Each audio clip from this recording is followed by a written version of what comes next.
100% believe that children living in poverty can achieve at the same level, if not higher, than their peers not living in poverty. What's lacking is resources that help to take away those barriers that come with living in poverty. I'm of the belief that all students can learn, but they don't all learn the same way. And some students need more assistance along the way. And sometimes that assistance costs money. And when you have districts that have a disparity in the number of students that they have that require that assistance, and they're not funded in the correct way, then that really hurts kids. Being on the school board in Manheim Township, where we live, has given me even a greater education and insight into where the inequities lie. As my husband said, all kids can learn, and everyone learns in different ways. So I'm a big advocate for equity. The term equity meaning that everybody gets what they need, not that everybody gets the equal amount, because that's not equitable. So there's no one standard way to do it. We've got to be creative with how we fund our schools, and we are falling short in a lot of ways. Pandemic, I think we saw how much of a lack our students had compared to surrounding districts. I think if we were adequately funded, then we wouldn't have been so far behind in getting our children switched over to a virtual session for their education during the pandemic. So I think that more money or just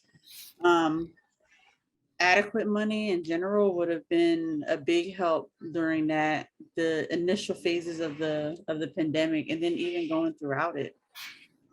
I just want to make a comparison of my son's district, where taxes can be raised, funds can be generated. They don't necessarily need the state funding in the way that the school district of Lancaster does. So they can prepare for these massive infrastructure changes, where the school district of Lancaster, we've known that we've needed these for years. However, we have to wait. My youngest daughter, who is in second grade, she's 7 years old. When she was 5, she developed a very rare neuroimmune disorder. Getting her an IEP, getting set up with the IEP was a challenge. It took a year, basically, and she had brain damage, and they knew, and they worked with me as best as they could, but just the process of it. And then once she was set up with it, they didn't have enough reading support specialists. We don't have enough support staff in our schools. We go into the elementary school, and some of the classrooms have 30 kids in them. So how many people have much lesser illnesses, lead poisoning, or even have experienced some of the issues around domestic violence, or who have experienced violence in their home or neighborhood, or just didn't know when their next meal is going to come? That all inflicts trauma on kids, and they can't learn with that trauma. So we need to be able to have funding that supports a learning environment that can deal with that too, because you can't teach kids how to read if they are so focused on dealing with their own trauma. You just can't do it. And these kids deserve to be successful. They deserve a quality education. It doesn't matter how much money their parents make, or what color their skin is, or what neighborhood they live in. Everybody has a right to that. In terms of at McCaskey, we're 9 through 12, and we have a lot of students that have to walk to school. It's a 2-mile requirement. Jose walked 2 miles in the pouring down rain. He was soaking wet. It was raining so hard you could hear it hit the roof. And you also knew it was raining so hard because it was coming in through our ceiling, but that's a separate story. But Jose walked 2 miles with his book bag and his books in the room. He walked in, he was soaking wet. He left a water trail behind him. And when he sat down, I wish everyone could have seen the look on his face when he opened his book bag and the water poured out. And it was clear that his textbooks were ruined. And the worst part was seeing the sheer frustration and devastation on his face, because not only did he not have what he needed after walking 2 miles in the rain, he was soaking wet, his shoes, his pants, his coat. He was going to sit here all day like that. He knew he had several $100s worth of ruined textbooks that unfortunately, in his mind, he was responsible for. The educational system did him more harm than good that day. And I'll never forget, in terms of fair funding, when we talk about if the students can't even get to the school comfortably, if they have to walk 2 miles in a rainstorm to come to school, there's no way that we can even get them in the door successfully to educate them, because those barriers are so significant. It doesn't matter how great what we have inside the school is. If we can't even fairly get him to the school on a driving rainstorm, when the school district next door picks you up, even if the school is 2 blocks away. A district like Manheim Township and CV, they definitely need additions. I used to teach in the city in school district Lancaster for 4 years. And even when I moved from the school district Lancaster to Conestoga Valley, I was shocked at the disparity between just this. I teach science, so the science budget, the budget that I had at CV the first year that I started working there was bigger than the budget for all the science teachers at Wheatland Middle School where I taught. So just that incredible disparity. And again, when I taught in the city, I didn't have any microscopes. I didn't have slides. I didn't have dissection equipment. That just didn't exist. And I remember just spending tons of money out of pocket to fund those things. And it's just not fair. Just because you cross the lines of a district from one to the next, kids are kids. They all deserve they all deserve these wonderful opportunities.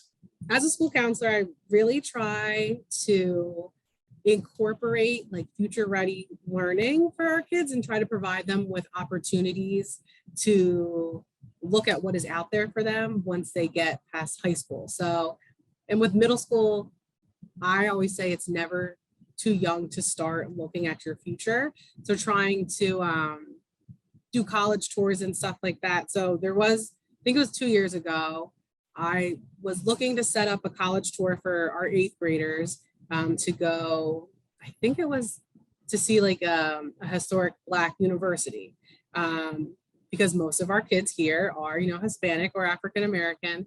And so I thought that would be really neat to introduce our kids to, because I'm not sure how many kids are aware of HBCUs. So I had contacted the school, the college, and we were ready, but we needed buses. And me not knowing the ins and outs of school budgets and anything like that, I thought I could just ask for 2 buses and they would give them to us. And my principal said, hey, this is a great idea, but we don't have the funds to get you a bus. So I said, okay, can we take like the honors kids? Like, can we just get some of our kids out there? And she was like, we can't even get one bus. One thing that I remember most about my education is field trips. And that's something that I don't see here in Pennsylvania, and it breaks my heart. Some of the best history lessons and Black history lessons that I learned about came from field trips. And I think that is something that needs to be brought to the education system here in Pennsylvania. And in New Jersey, they weren't funded by parents. Here, it seems like if we want our kids to go on a field trip, we got to pay for it. The school district of Lancaster, we are still feeling the budget cuts of Corbett in 2011. And that would be probably the biggest specific example I could give. The reason why I even got involved in the union, and currently I'm the vice president of our teachers union, is because of those budget cuts, because we had to lose 77 teachers that year due to furloughs. And you hear 77 teachers, but it's what we lost in those 77 teachers. We lost Spanish teachers. So we had Spanish in every single elementary school here in the school district of Lancaster. And so those teachers were cut because it's not one of those mandated programmings that needs to happen from the school code. We lost deans in every school.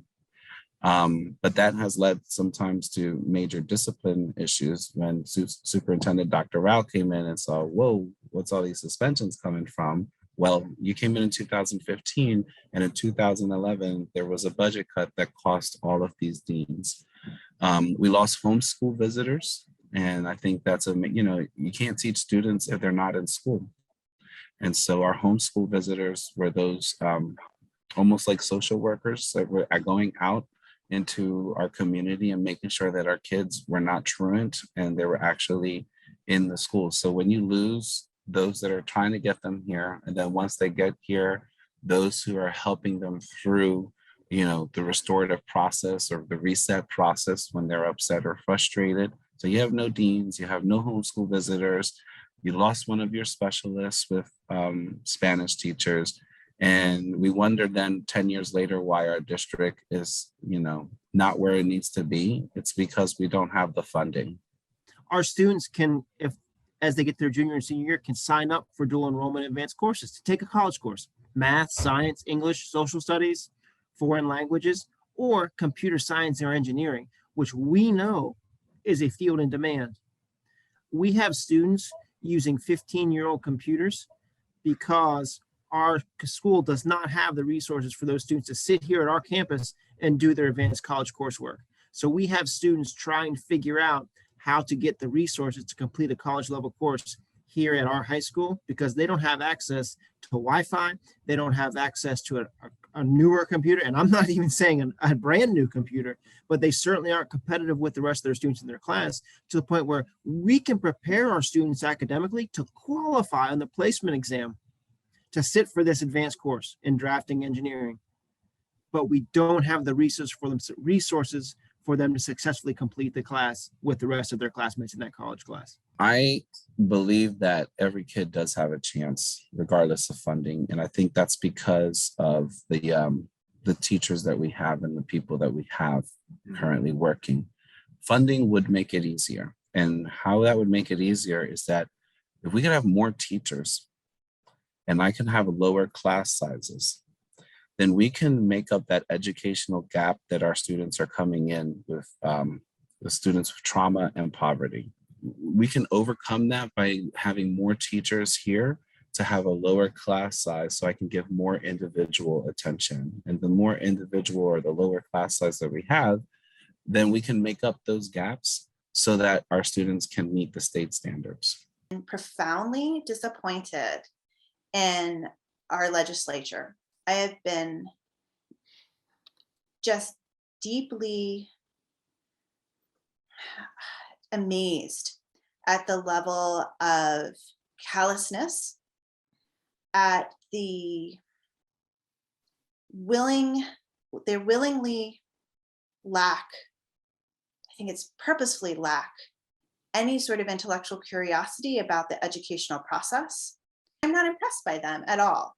And I think that they need to understand that they may be listening to a small group of constituents that are very happy with charter schools and very happy with religious-based education and very happy with stripping down education so that it is really only available to a certain few and in certain ways and under certain conditions. But that is not the majority of their constituents. And we are noticing what they are doing and we are very angry. Really would love for legislators to think long and hard about the effects that this is having on our students. I feel like our students, the SDOL, they have great potential, but they sometimes have a lot of obstacles. And I don't think money from the state should be an issue that our kids have to deal with or, are burdened with. Because it's very sad, and I feel for our kids, and we want so much for them, and we can't do that unless the state does more for us. I really think lawmakers sometimes forget just what we're doing down here. And so I think, it's fine to be in a courtroom or in a legislative room, but get yourself into a school, go to a public school, go actually see what's happening. And maybe not just a day, live it for a week and really know your constituents within your area that you serve, that you are, an elected officer for. Go to those public schools, spend a day, spend a week, really get into the trenches to see what's really happening so that you can make an informed decision. And give us my money. I want my money. We have a moral obligation to make sure every student in the Commonwealth of Pennsylvania has what they need to be successful. It is not for lack of effort at school. We're doing the best we can with what we have. We cannot do what we're trying to do without the resource to do it effectively. Coming from a minority school district, being surrounded by districts that are not heavily populated with minorities, you can see the lacks and the lapse, I guess, in funding and in education. And it's just not right. And something should be done. Something needs to be done And yeah, our districts need funding. That's what I would want to tell our legislators is now is the time that we really need to invest in public education, or we are going to see the ripple effects of this for years to come.